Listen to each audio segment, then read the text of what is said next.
Hi, my name is Leo Carroll, and welcome to Old Concord Woodworks.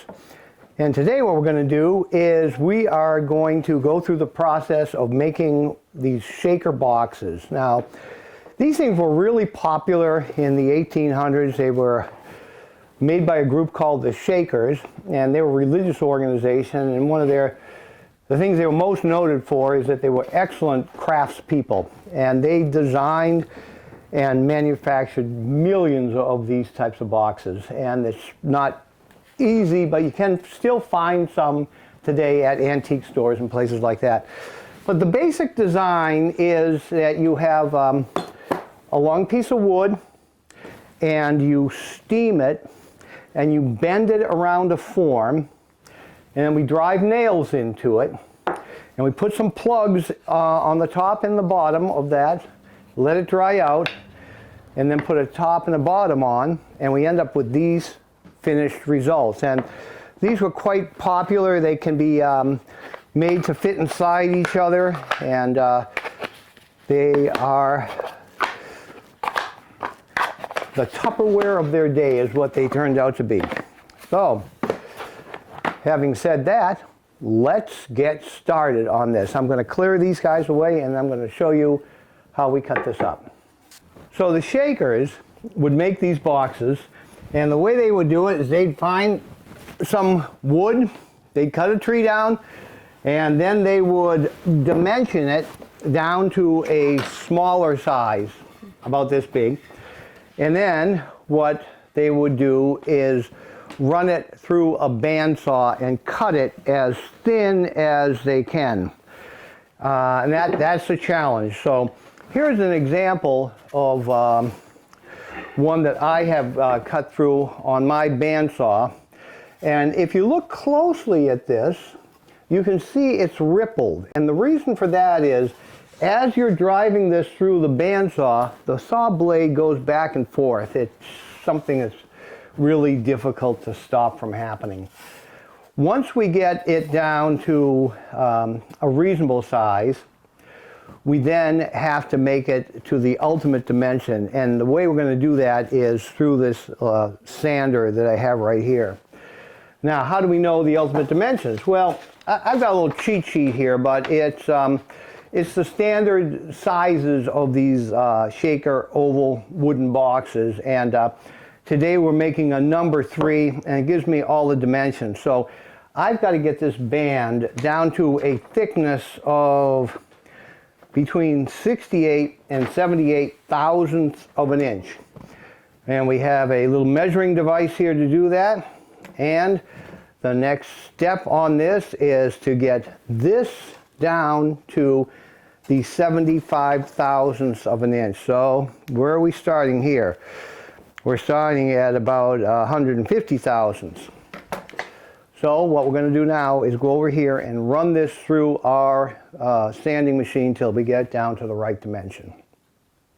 So what we're trying to do is get this piece of wood down to a dimension of between 68 and 74 thousandths of an inch. We have a measuring device right here, and at the moment we're almost at 200. So the way we do this is through this little sanding machine. And if you looked at sanders, they tend to be really expensive, around a couple of $1,000s, and I was thinking to myself, I'm not going to get one of those.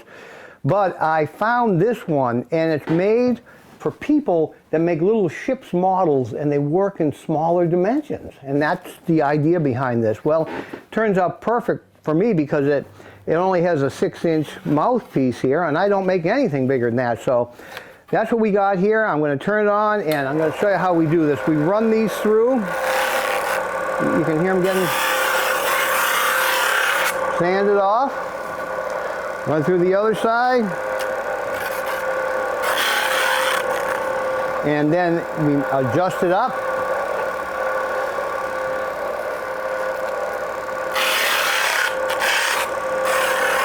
And we keep doing that until we get it down to the ultimate thickness that we want. In this case, it's 68 1/1000ths. And at this point, we have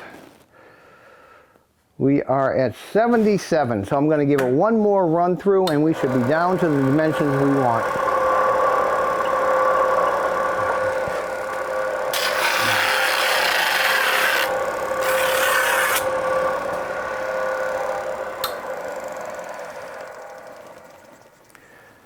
And there we are, 70 thousandths of an inch. Perfect.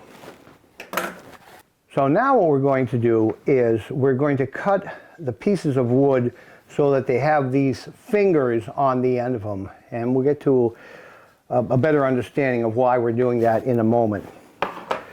But here is our piece of wood that we just run through our small sander. And we're going to lay it down like this. And we're going to take our template and we're going to put it in like this.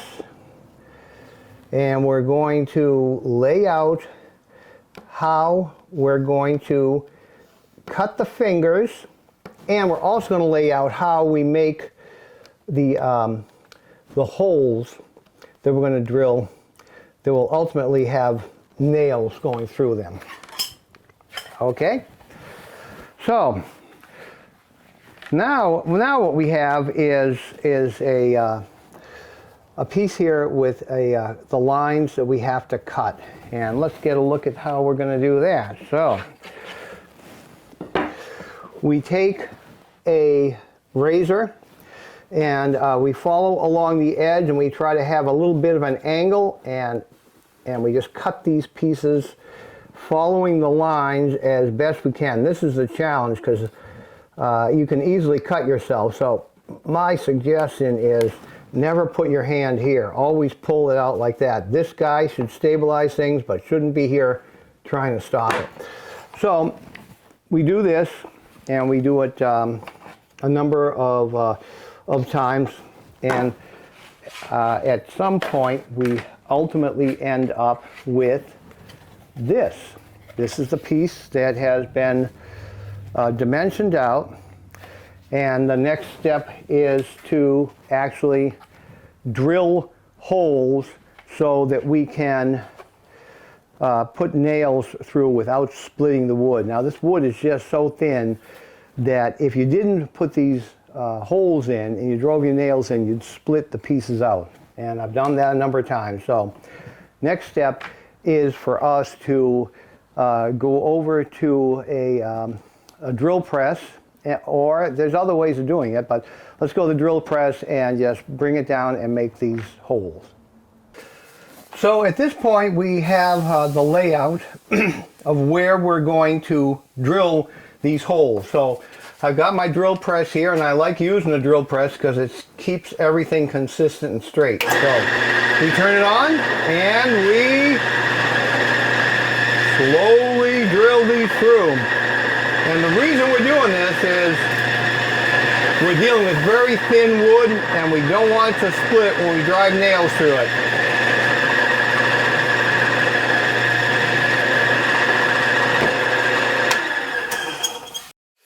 So at this point what we've done is we've cut the fingers out and we actually have drilled a hole so that when our nails are put in they don't split the wood. The one last thing we have to do here is we have to make a little bit of an incline on this end and this end so that the box, these fingers stay in place after they've been bent on the form, and that the back fits in good. And I'll talk a little bit more about that in a second, but this is a very short process. We run this just for a moment and bring the front down, and you got to kind of eyeball it, make sure it's the right size. And we have to do that especially in the back.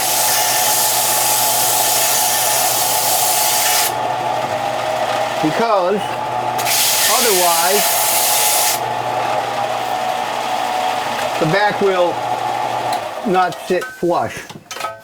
So now what we've done is we have dimensioned our pieces of wood that we're going to use for the base and the collar of the top. These have been, the fingers have been cut out, they've been angled off, and then we have these holes where we're going to drive our nails. So we've done this for the base and the top.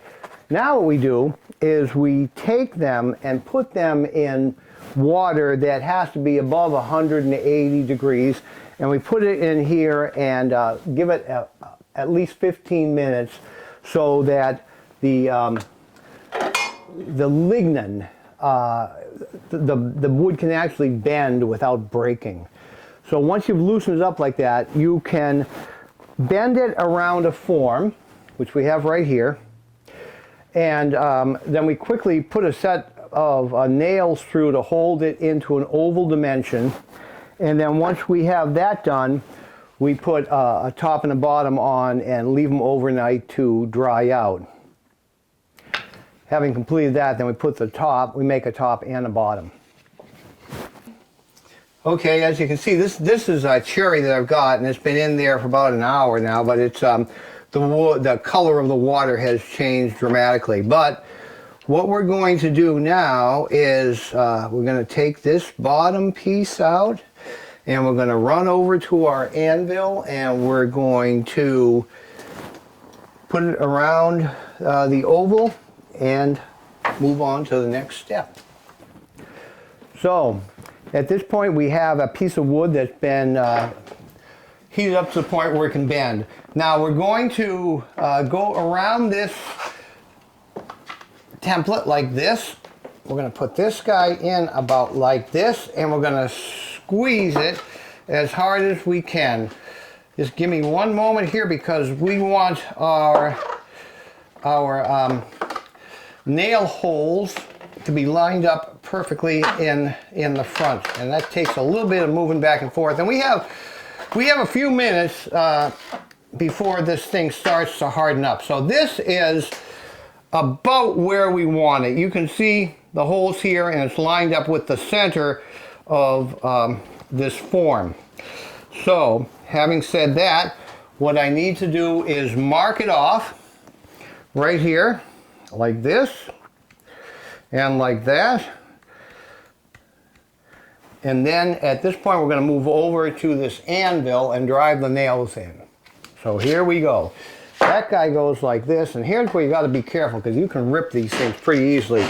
At this point we line up that marker that I just made. We have the 2 pencil marks, and we are right lined up, and then I hold these down so that they don't split, and I drive nails into them. So I like to start off with this middle one, because once you get them, you get the thing started, it begins to shape itself into its ultimate form. And that happens because the lignin in it begins to harden up. It loses its elasticity. So here we go. And this is a critically important part. This is where so many people, myself included, make mistakes. They either hit it too hard, or they haven't drilled a big enough hole, and the ends of these fingers split. You see that a lot in shaker boxes that were made by people who are just beginning to get into this, myself included. But I've gotten past that. For the most part now, I can actually get these to stay in place and not split.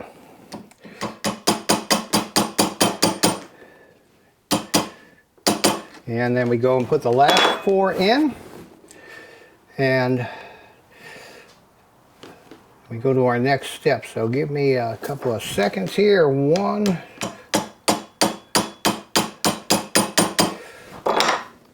Yeah, the trick here also is to make it go in as straight as possible.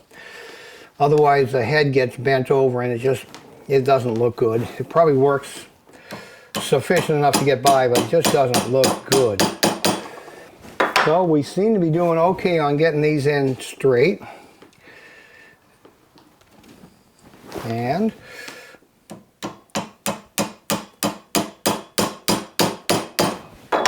these are crimped over. Once they hit the anvil, the point bends around. That's what crimps them down, so that will stay in place. So we've done a really good job on that up to this point. Now what we're trying to do is put them into these shapers so that tonight, while they dry out, they get back to, the lignin gets used to this position, and it will be an oval-shaped box tomorrow morning. So there you have it. So we do the same thing with the top collar as we did with the bottom, except this time we align ourselves up this way, bend it around like this, and we come back in and make a pencil mark right here so that our nails are all aligned. Make sure I got that one set up straight. Yeah, okay. And again, we take our number 2 copper nails and put them in for the top. And so this process is exactly the same as we did before.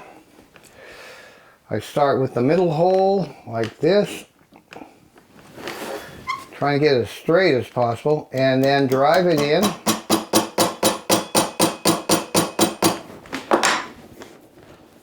This guy here. Yipes, all right.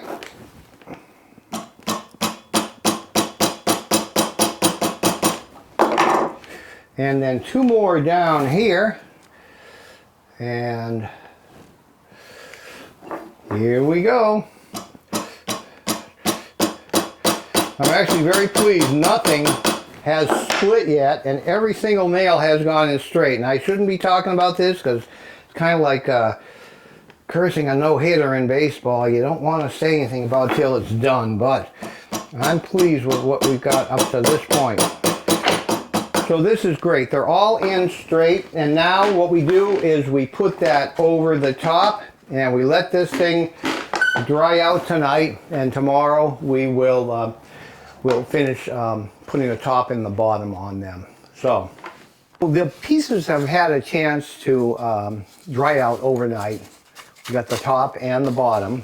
So what we're going to do at this juncture is we're going to line it up so we can make a top and a bottom.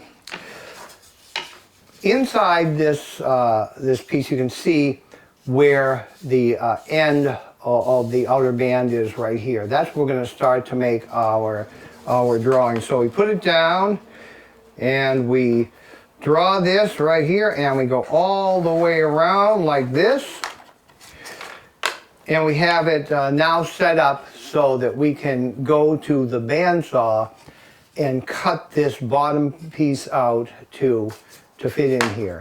So at this point we've laid out how we're going to cut our oval for the bottom, and I'm going to turn on the bandsaw and give it a shot.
point we have the oval piece for the bottom.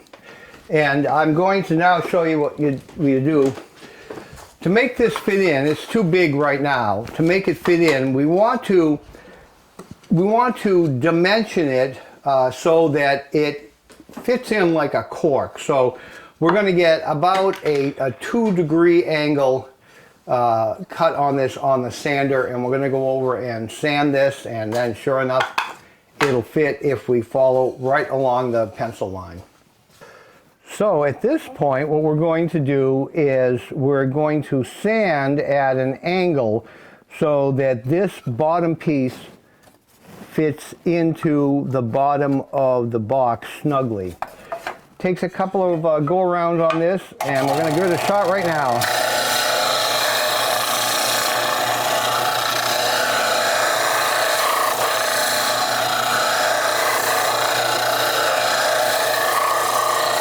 What we're trying to do is get down to the pencil mark right here. And I got to keep going around a couple of times so we get it exactly right.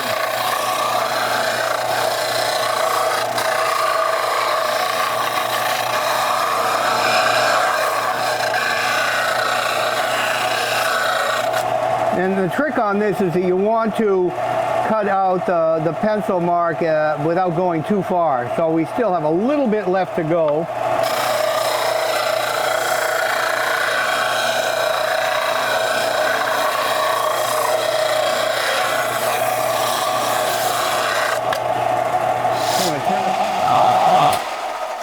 So at this point, what we're trying to do is get this to fit in, and we are close, but not quite in there yet. And what you don't want to do is force it, because if you do, the bottom walls on this kind of mushroom out. So we're very, very close at this point, and I'm going to give it one more go around on the sanding, and I think we're going to be fine. So here we go.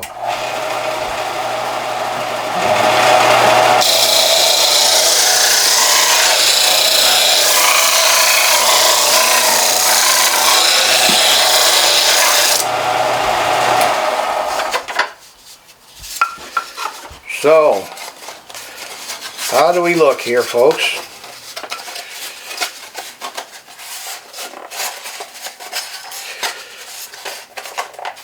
And this is a trick. You want it snug, but not too snug. And we're just about there. I got to pop this out a little more on this side, push it in a little more on this side, and bang, there we are. It fits in perfect. So what we've done is we have made a bottom, and it fits into our box. The next thing we're going to do is the same thing, but with a top, and that'll fit onto the top. And at the end of the day, what we're going to have is a shaker wooden box. And these were quite useful and popular for 100 years, and they're still around today. You can get them in a bunch of different places, but you can get different sizes too. These are all number 5s up here, and number 4, 3, 2, and 1, and so on. Thank you very much.